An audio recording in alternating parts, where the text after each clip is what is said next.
जय हिंद साथियों, आप सभी का स्वागत है नेक्स्ट लेवल एकेडमी के ऑनलाइन प्लेटफॉर्म पर। मैं रितेश कुमार आपका स्वागत करता हूं, अभिनंदन करता हूं और आपका तहे दिल से स्वागत करता हूं। दोस्तों, अभी जो हम पढ़ रहे हैं गुप्त वंश के बारे में पढ़ रहे हैं। गुप्त वंश के संस्थापक कौन थे, गुप्त वंश के संस्थापकों ने क्या क्या किया, भारत में स्वर्ण युग क्यों कहा जाता है, इनके क्या क्या कार्य रहे, और साथ ही इसके साथ ये गुप्त वंश का सेकेंड क्लास है। ठीक है, इसमें हम लोगों ने पहले चंद्रगुप्त द्वितीय के बारे में पढ़ लिया था, लास्ट में इनके बारे में हम लोग देखते हैं। ये गुप्तों में गुप्त वंश को बहुत ही ऊंचाइयों तक ले गए और साथ ही इन्होंने शक शासकों को हराकर शकारी की उपाधि या विक्रमादित्य की उपाधि धारण की। ठीक है, और इनके दरबार में नवरत्न रहते थे, 9 विद्वानों के एक मंत्रिमंडल रहते थे जिन्हें हम लोग नवरत्न कहते हैं। ठीक है, यही अकबर के समय में भी नवरत्न रहते थे। ठीक है, और जब हम लोग दक्षिण भारत के राजवंश को बारे में पढ़ेंगे तो उसमें पढ़ेंगे अष्टदिग्गज के बारे में। ठीक, आते हैं इन्होंने, इनका नाम क्या क्या था। इनका नाम देवगुप्त या देवराज या देवश्री नाम था, नाम से भी प्रसिद्ध थे, जिससे ये इनका नाम क्या था, चंद्रगुप्त द्वितीय। उसी तरह इनको देवगुप्त, देवश्री या देवराज के नाम से भी जाना जाता था। इन्होंने उपाधि कौन कौन सी धारण की, जिसमें विक्रमादित्य और परम भागवत। ठीक है, ये बहुत ही बड़ी उपाधि है और इसके बारे में विक्रमादित्य के बारे में कहा जाता है 14 राजाओं ने इसकी उपाधि धारण की थी, हर्षवर्धन ने भी धारण किया था, इसके बारे में हम लोग देखेंगे। उसके बाद देवराज और देवगुप्त, इनके नामों का किस ग्रंथ में, किस अभिलेख में जिक्र किया जाता है उसके बारे में हम लोग को देखना है। देवराज का जिक्र जो है सांची अभिलेख में मिलता है और देवगुप्त का परवरसेन के जो अभिलेख है, जब हम वर्धन वंश पढ़ेंगे, गुप्तोत्तर में पढ़ेंगे वर्धन वंश, उसमें हर्षवर्धन के पिता जो थे परवरसेन, उनके बारे में पढ़ेंगे तो उनके अभिलेखों में इसकी जानकारियां हमें मिलती है। आपको पता होगा, महाभारत देखते होंगे तो उसमें क्या किया गया था, दुर्योधन के लिए कर्ण ने क्या किया था, दिग्विजय किया था। दिग्विजय करने का मतलब है उसके आसपास के जितने भी राजा हैं उनको सबको जीतना, अपने आप को क्या राजाओं के राजा प्रसिद्ध करना, वही दिग्विजय किया गया था। उसका जानकारी हमें कहाँ मिलती है, उदयगिरी गुहालेख में। ठीक है, हम लोग स्तंभ लेख, शिलालेख, गुहालेखों के बारे में पढ़ा था अशोक में, लेकिन हमने आपको ये नहीं बताया स्तंभ लेख किसे कहते हैं, गुहालेख किसे कहते हैं और शिलालेख किसे कहते हैं। गुहा मतलब होता है गुफाओं के अंदर जो चलचित्र, जो चित्र बनाया जाता था या जो लेख लिखा गया था उसे गुहालेख कहते थे। स्तंभ लेख, स्तंभ मतलब एक प्रॉपर वे में चौड़ा सा पत्थर काट कर लगाया जाता, और शिलालेख मतलब शिलाएं हैं, पत्थर वहाँ पहले से हैं, उस पर उसको नक्काशी करके उसमें लिखा जाता था।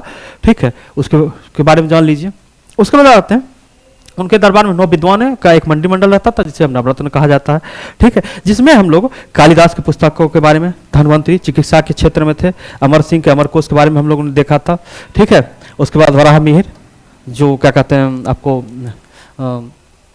ब्रह्मांड के बारे में, इनकी पुस्तकें हैं। ठीक है, और इन्होंने क्या किया था, विष्णुपाद पर्वत पर इन्होंने क्या किया था, गरुड़ ध्वज, ठीक है, गरुड़ ध्वज या वैष्णो ध्वज को इन्होंने फहराया था। इसकी जानकारी हमें कहाँ किस में मिलती है, महारौली अभिलेख में मिलती है। ठीक है, महारौली अभिलेख में मिलती है, ये भी याद रखिएगा। और इनके समय में चीनी यात्री फायान भारत आए थे। चीनी यात्री फायान भारत आके इन्होंने क्या किया था, यहाँ नालंदा विश्वविद्यालय में शिक्षा ग्रहण किया था, और गुप्त के समय में नालंदा विश्वविद्यालय का बहुत ही बड़ा नाम था। ठीक है, उसके बाद आते हैं कुमारगुप्त। इनके बारे में कहा जाता है कि इन्होंने सबसे ज्यादा गुप्त काल में सबसे ज्यादा इन्हीं के नाम का अभिलेख मिलता है। ठीक है, सबसे अधिक अभिलेख इनके मिलता है। कुमारगुप्त की शासन, इनके शासन का जो कब इस गद्दी पर बैठे उसकी भी जानकारी मिलती है, और कब इनकी अंत हुआ था, कब इनका गद्दी पर बैठने का लास्ट वर्ष था, उसके बारे में भी हमें जानकारियां मिलती है। सिक्कों से इनके लास्ट बैठने की जानकारी मिलती है, चांदी के सिक्के से, और विल्सट अभिलेख में इनको ज्ञात होता है कि ये कब 413 ईस्वी में इन्होंने क्या किया था, गद्दी संभाला था। हम लोग जब गुप्त वंश देखते हैं तो गुप्त संवत के बारे में भी हम लोगों ने देखा।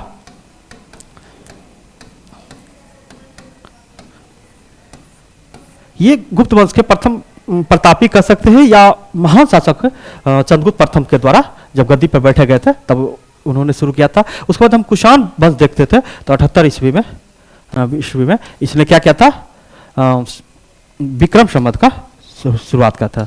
ठीक है, विक्रम संवत की शुरुआत किया था, ये भी हम लोगों ने देखा था, ठीक, 78 ईस्वी में। तो आपको इससे एक चीज पता चलेगा कब कौन शासक बैठा, उससे आपको क्या बोला, उस संवत के बारे में जानकारी मिलेगी। उसके बाद हम लोग आते हैं इसमें भारत में विज्ञापन। अभी हम लोग देखते हैं जितने भी, जैसे हम जिस इंस्टीट्यूट से पढ़ाते हैं वो भी अपना विज्ञापन देते हैं, या किसी भी जैसे आप लोग संस्कृति IAS, दृष्टि IAS, या कोई भी बड़े बड़े कोचिंग हैं या संस्थाएं हैं, सब क्या करते हैं, या सरकार की जो भी योजना है उसको क्या करते हैं, बड़े बड़े पोस्टरों में विज्ञापन जो देते हैं उसके सर्वप्रथम साक्ष्य कहाँ से मिलता है, कहाँ मिलता है, यही कुमारगुप्त के समय में ही सबसे प्रथम क्या गया था, प्रकाशन किया गया था।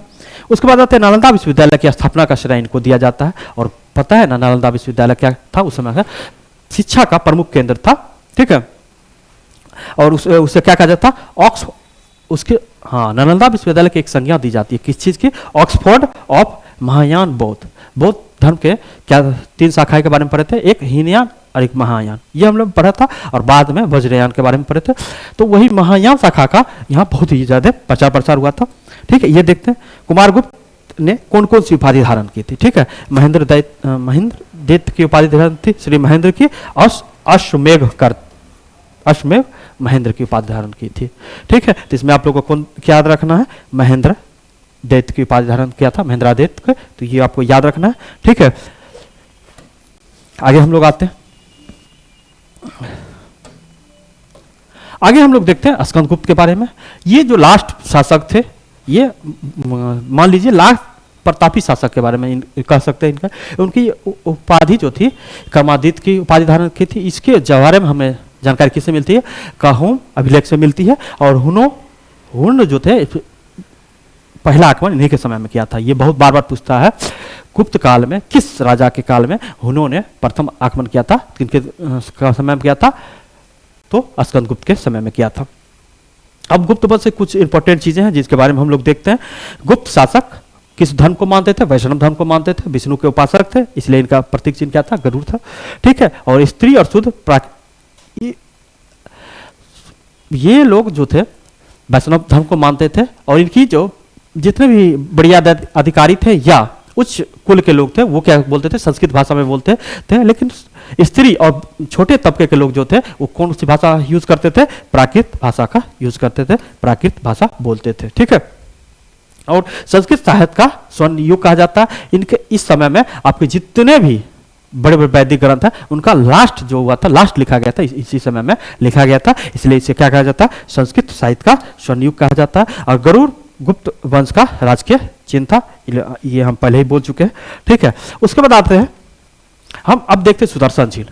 सुदर्शन झील चंद्रगुप्त मौर्य के द्वारा बनाया गया था, ठीक है। और बाद में बहुत सारे राजाओं ने इसको क्या किया था, जीर्णोद्धार किया था, मतलब पुनः इसको साफ सफाई किया था। उसमें कौन कौन से राजा आए थे, चंद्रगुप्त ने इसकी स्थापना की थी। उसके बाद उसी वंश के जो शासक थे अशोक, उन्होंने क्या किया था, इसको पुनः इसका जीर्णोद्धार किया था, ठीक है।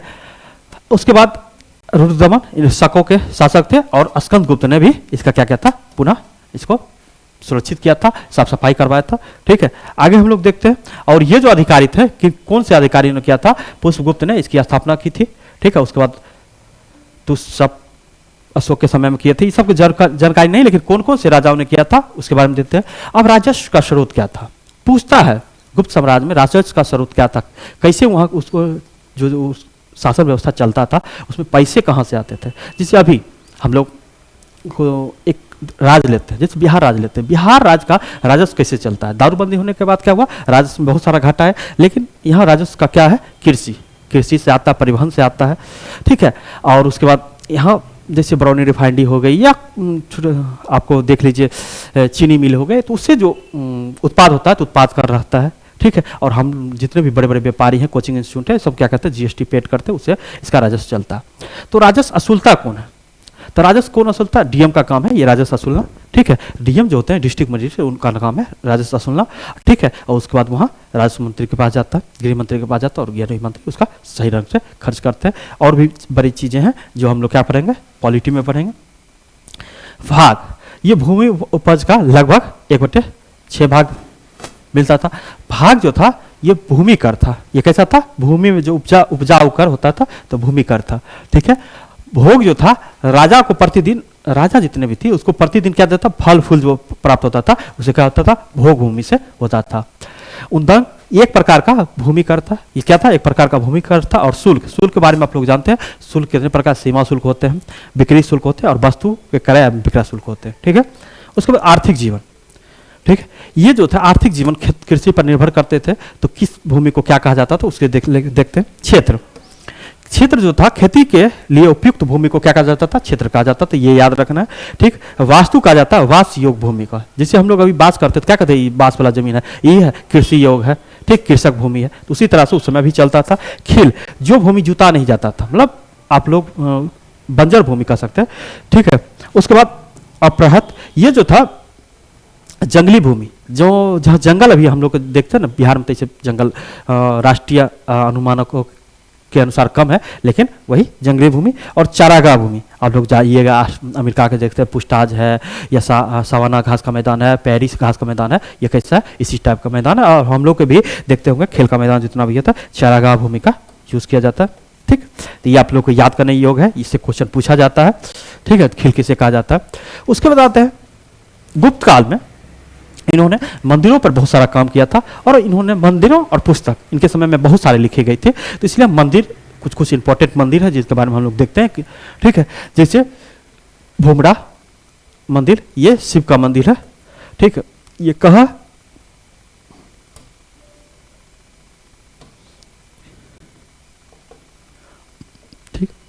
उसके बाद जबलपुर में विष्णु मंदिर है। इसमें हम लोग को कौन कौन से याद करना है? एक उदयगिरी मंदिर। ठीक है। एक भीतरी गांव मंदिर कानपुर में है, यूपी में, इसके बारे में देखना है। ठीक। ये दोनों मंदिर के बारे में देखना। एक लक्ष्मी मंदिर है मध्य प्रदेश का, उसको भी लक्ष्मण मंदिर, उसके बारे में देखना। देवगढ़ जो दशावतार मंदिर है, इसके बारे में हम लोग देख लेते हैं झांसी में। तिगावा मंदिर जबलपुर, विष्णु भगवान का मंदिर है, इसके बारे में भी देख लेते हैं। सारनाथ मंदिर, यहाँ ईंटों से बना स्तूप मिला है। ठीक है। और लक्ष्मण मंदिर जो है ये ईंटों से बना हुआ मंदिर है, इसलिए वीवीआई हो जाता है। ठीक है। ये कैसा मंदिर है? ईंटों से बना हुआ मंदिर है। ठीक है। नालंदा बौद्ध विहार, नालंदा बौद्ध विहार आप लोग अभी देखते होइएगा। नालंदा में, नालंदा विश्वविद्यालय का क्या किया गया था? पुनर्निर्माण किया गया था। जितने भी उसको बख्तियार खिलजी द्वारा जलाया गया था उसको क्या कर रहा है? अभी फिर से यूनिवर्सिटी चालू किया गया था। साथ ही जो जलाया हुआ क्षेत्र था, जो पुराना क्षेत्र था, उसको क्या किया था? एक पर्यटन स्थल के रूप में, एक तीर्थ स्थल के रूप में, तीर्थ नहीं पर्यटन स्थल कह सकते हैं, के रूप में क्या किया गया था? निर्माण किया जा रहा है। ठीक है। उसके बाद मध्य प्रदेश का एक है शिव मंदिर, नागदो शिव मंदिर के बारे में। ये आप लोग क्या करिए, याद कर लीजिएगा। आपके लिए याद करने के लिए पीपीटी दिया गया है, इसको क्या करना है? याद कर लेना है। उसके बाद हम लोग आते हैं कालिदास द्वारा लिखी गई बहुत पुस्तकें हैं, उसके बारे में हम लोग देखें। ये पुस्तकों के बारे में हम लोग बार बार आप लोग को लिख के दे रहे हैं, जो आपको याद करना है। ठीक है। और जब हम मॉडर्न हिस्ट्री पढ़ेंगे तो इससे क्या करेंगे? क्वेश्चन निकाल के देते रहेंगे। जिससे ऋतु संहारण, ठीक है, किनकी है? कालिदास का। मेघदूतम, कुमार संभवम, रघुवंशम, मालविका अग्निमित्रम, अभिज्ञान शकुंतलम। ठीक है। ये सब किनका है? इनका, हाँ, कालिदास का। विक्रमो उर्वशीयम, ये मतलब कृषि से संबंधित है। मुद्रा राक्षस विशाख दत्त का है। देवी चंद्रगुप्तम, ये दो पुस्तकें हैं किनका? विशाख दत्त का। बहुत ही वीवीआई पुस्तक है, याद रखना है। काव्य दर्शन, ये डांडी का है। और 10 कुमार चलित, ये पुस्तक आपको डांडी का बार बार पढ़ने को नहीं मिलता है। स्वप्नवास वास्तव, ये भास की पुस्तकें हैं, इसको हम लोग क्या करना? देखना। ये पुस्तक क्या करना? आप लोगों को एक बार लेना, इसे लेके आपको बार बार बोलते रहना। छोटे देखिए, ज़्यादा नहीं, आप पहले कालिदास के सारे पुस्तक ले लीजिए, उसको लिखिए एक पेज में, छोटे से पेज में, और कहीं भी रहिए। ऋतु संहारण, मेघदूतम, कुमार संभवम, रघुवंशम, मालविका अग्निमित्रम, अभिज्ञान शकुंतलम, विक्रमो उर्वशीयम। तो ऐसे आप लोग का क्या करना? बार बार इसको रटते रहना। उसके बाद जब वो याद हो जाए तो ये नीचे वाले 5 को, मुद्रा राक्षस, देवी चंद्रगुप्तम, काव्य दर्शन, 10 कुमार चलित, स्वप्नवास वास्तव, ये सब या क्या याद करते रहना। और भी पुस्तक है, उनके बारे में हम लोग देखते हैं। उसके बाद आ जाता है चारुदत्ता, ये भास की पुस्तक है, इसको याद रखिए तब ये ठीक है। ठीक, नहीं भी याद रखिएगा। भास का एक पुस्तक है, वो हम पीछे देख चुके हैं, उसको याद रखना। ये दोनों नहीं भी याद रखिए। उसको ये 3 जो 2 पुस्तकें हैं बाणभट्ट की हैं, इसको याद रखना है। हर्षचलित और कदम्बनी, ये पुस्तक बहुत ही इंपॉर्टेंट पुस्तक है, बार बार पूछी जाती है। उसके बाद हम लोग आते हैं हर्षवर्धन के 3 पुस्तकें हैं, नागानंद, प्रियदर्शिका और रत्नावली, ये आपको क्या करना? याद रखना। अब क्रियाता जूनियम, ये भारवी की है, भारवी की है, ये पुस्तक भी इंपॉर्टेंट हो जाती है। रावण वध, ये बस भट्टी की है, इसके बारे में आप लोग प्रथम बार देख रहे होंगे, इसको याद कर लेना। अमर कोश अमर सिंह अमर सिंह की है, ये भी याद रखना। चंद्र व्याकरण, ये चंद्र भौमी की है, ये भी याद रखना है। ठीक है, चंद्र भौमी की है, अति चंद्र गोमी की है, भौमी हम बोल रहे हैं, चंद्र गोमी की है, ये आपको क्या करना है, याद कर लेना है।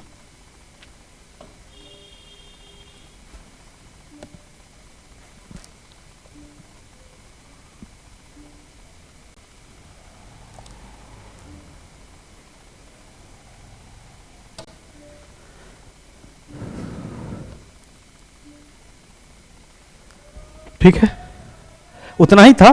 ठीक है, अब हम लोग आगे देखते हैं, गुप्तोत्तर काल के बारे में देखते हैं। ठीक है, वो कुछ पुस्तकें थे, वो पीपीटी नहीं दिख रहा है। ठीक है, आगे हम लोग देख लेंगे। अब आते हैं हम लोग गुप्तोत्तर काल के। गुप्त काल के बाद तुरंत जो गुप्त काल पतन के बाद तुरंत जो काल आया था उसको गुप्तोत्तर काल कहा जाता है, गुप्त के बाद का काल। ठीक है, इस काल में हम लोग किस वंश के बारे में देखेंगे, वर्धन वंश के बारे में, बहुत ही इंपॉर्टेंट है। और वर्धन वंश क्या होता है हम लोग के लिए बहुत इंपॉर्टेंट हो जाता है। हर्षवर्धन का काल है और हिंदू धर्म का प्रथम, हिंदू धर्म का लास्ट शासक बताया जाता है, हिंदुओं का लास्ट शासक यही थे। इसके बारे में देखेंगे वर्धन वंश या वर्धन राजवंश या पुष्पभूति वंश। इसके संस्थापक थे पुष्पभूति थे और इसकी राजधानी कहाँ थी, थानेश्वर, जो वर्तमान में हरियाणा में पड़ता। और ये जो थे शिव के उपासक थे। ठीक है, उसके बाद इनके पुत्र प्रभाकर वर्धन बने गद्दी पे। अब प्रभाकर वर्धन है, प्रभाकर वर्धन के दो पुत्र एक पुत्री। ठीक है, राजवर्धन, राजश्री और हर्षवर्धन। हुआ क्या, प्रभाकर वर्धन ने अपनी पुत्री राजश्री की शादी किनसे करवाया था, ग्राम वर्मा द्वितीय से करवाया था। और ग्राम वर्मा की हत्या जो कर दिया मालवा शासक देवगुप्त ने इनकी हत्या कर दी। और जब इनके बड़े पुत्र राजवर्धन मालवा शासक देवगुप्त को कारागार में डाले तो उनके दोस्त थे शशांक, आपको पता है ये गौड़ के शासक थे। इन्होंने क्या किया था, राजवर्धन की हत्या कर दी। उसी समय हर्षवर्धन को इसकी जब जानकारी मिली तो हर्षवर्धन ने कसम खाया कि हम जो था गौड़ वंश का, गौड़ शासकों का पूरी तरह समाप्त कर देंगे। ठीक है, तो वही और यही शशांक है जिन्होंने क्या किया था, बौद्ध गौतम बुद्ध ने जिस वृक्ष पीपल वृक्ष के नीचे, बौद्ध वृक्ष के नीचे अपना क्या कहते हैं ज्ञान की प्राप्ति की थी, उस वृक्ष को इन्होंने ही काटा था। अभी जो हम लोग वृक्ष देख रहे हैं वो 5वीं पीढ़ी का अलेक्जेंडर कलिंगम के द्वारा लगाई गई वृक्ष है। ठीक है, अब हम लोग आते हैं हर्षवर्धन। इसके प्रतापी राजा थे, शक्तिशाली राजा थे और यशस्वी राजा थे। इनके बारे में देखते हैं, इन्होंने क्या किया था, थानेश्वर से अपनी राजधानी कहाँ ले गए, कन्नौज ले गए। ठीक है, और आपको पता होगा 5वीं बौद्ध संहिता इन्हीं के समय में हुआ था कन्नौज में।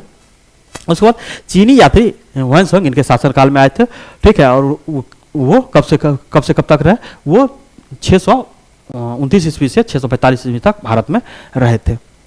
ठीक,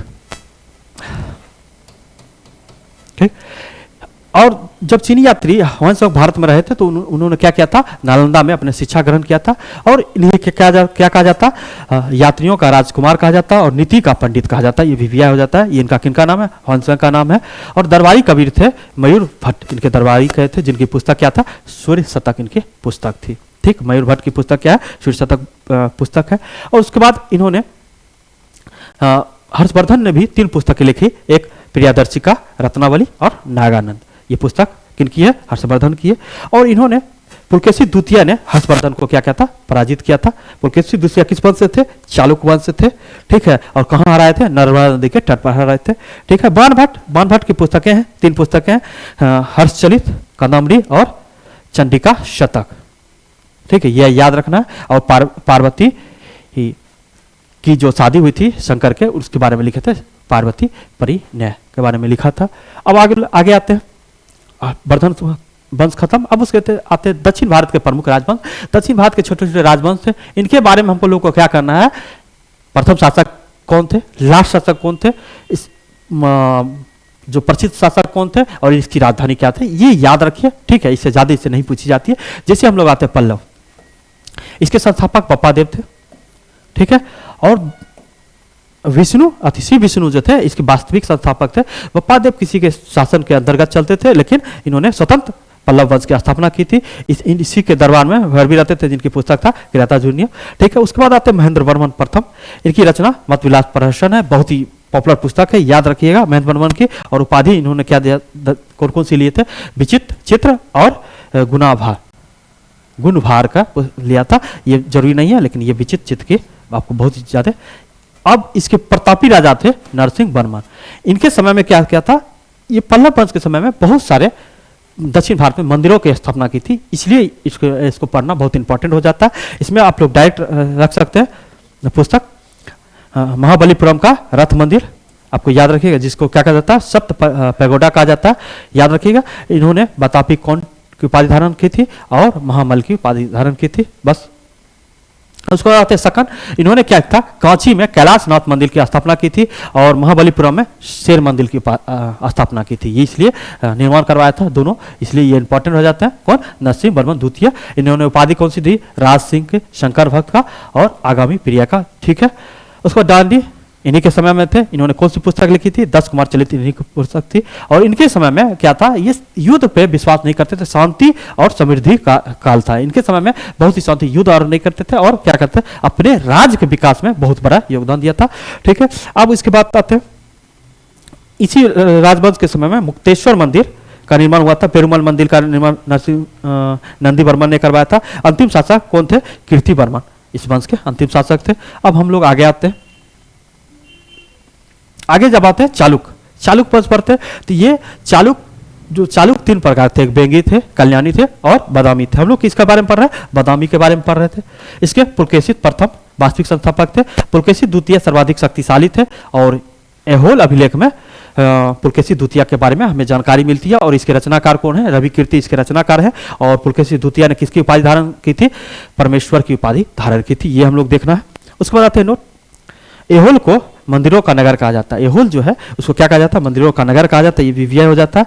और कीर्ति वर्मन प्रथम बतापियों का प्रथम निर्माता कहा जाता है, ठीक है, बतापियों का प्रथम निर्माता कहा जाता है, ठीक है, याद रखना। इसने क्या किया था, बादामी वंश का समाप्त करके क्या कहते हैं, बतापियों का स्थापना किया था, इसके बतापी का, इसलिए इसको कहा जाता। और विजयादित्य जो थे उन्होंने क्या किया था, शिव मंदिर का, विशाल शिव मंदिर का निर्माण करवाया था, ये आपको याद रखना है। विशाल शिव मंदिर का निर्माण किसने करवाया था, विजयादित्य ने करवाया था। उसके बाद हम लोग आते हैं राजपूत वंश के संस्थापक दंती दुर्ग थे, ठीक है। और इनकी राजधानी मानखेट थी, कहाँ थी, मानखेट थी। और कृष्ण प्रथम इन्होंने एलोरा में कैलाश मंदिर का निर्माण करवाया था। अब लोग देखते हैं महाराष्ट्र में एक ही पत्थर पे पूछा जाता है कौन सी मंदिर एक ही पत्थर को काट कर बनाया गया है, तो कैलाश मंदिर एलोरा, इसके बारे में हम लोग देखते हैं। इन्होंने उपाधि धारण की थी, राजा धीराज की उपाधि और परमेश्वर की उपाधि धारण की थी, ध्रुव।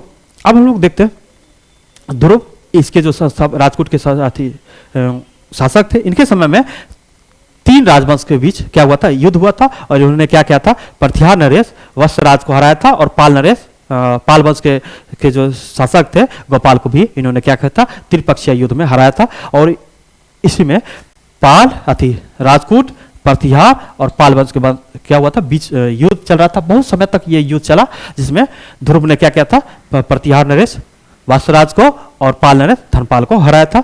राज चिन्ह पर इन्होंने गंगा और यमुना के प्रतीक अंकित किया था, ठीक है। आपको पता है इलाहाबाद में गंगा और यमुना नदी मिलती है, उसका प्रतीक के रूप में इन्होंने क्या कहता है, यूज किया था। और अंतिम शासक जो थे कीर्ति वर्मन द्वितीय थे इसके, ठीक है। फिर आगे देखते हैं चोल वंश, ठीक है। इसकी राजधानी थी, इसके जो संस्थापक थे विजयालय थे, ठीक है। और इसकी राजधानी कहाँ थी, तंजावुर या तंजौर इसकी राजधानी थी। और विजयालय ने नर केसरी की उपाधि धारण की थी, बहुत ही इंपॉर्टेंट हो जाता है। नर केसरी की उपाधि किसने की थी, विजयालय ने की थी। प्रांतक प्रथम के बारे में कहा जाता है इन्होंने कौन सी उपाधि धारण की थी, मदुरई कोंड की उपाधि धारण की थी। और बेल्लूर के युद्ध में, ये युद्ध बहुत ही इंपॉर्टेंट हो जाता है। बेल्लूर के युद्ध कब हुआ था, 915 ईस्वी में हुआ था। पांड्य और श्रीलंका के संयुक्त सेना को हराया था। इन्होंने क्या किया था, पांड्य वंश के शासक और श्रीलंका के शासक के संयुक्त सेना को इन्होंने क्या किया था, हराया था, ठीक है। उसके बाद आ जाते हैं तोलक्कम का युद्ध, ये बहुत ही इंपॉर्टेंट हो जाता है, कृष्ण तृतीया के समय में हुआ था। और ये इन्होंने क्या किया था, चोल शासकों को पराजित किया था। कब हुआ था, 449 ईस्वी में हुआ था, ये आपको याद रखना है, बहुत ही इंपॉर्टेंट थी। 949 ईस्वी में होता, सॉरी 400 बोल रहे थे, याद रखना है। उसके बाद आ जाते हैं इस वंश में अब दो जो राजा थे, इनके बारे में बहुत ही प्रतापी राजा थे, इनके बारे में हम लोग क्या करना देखना है। पहला आते राजराज प्रथम, ठीक है।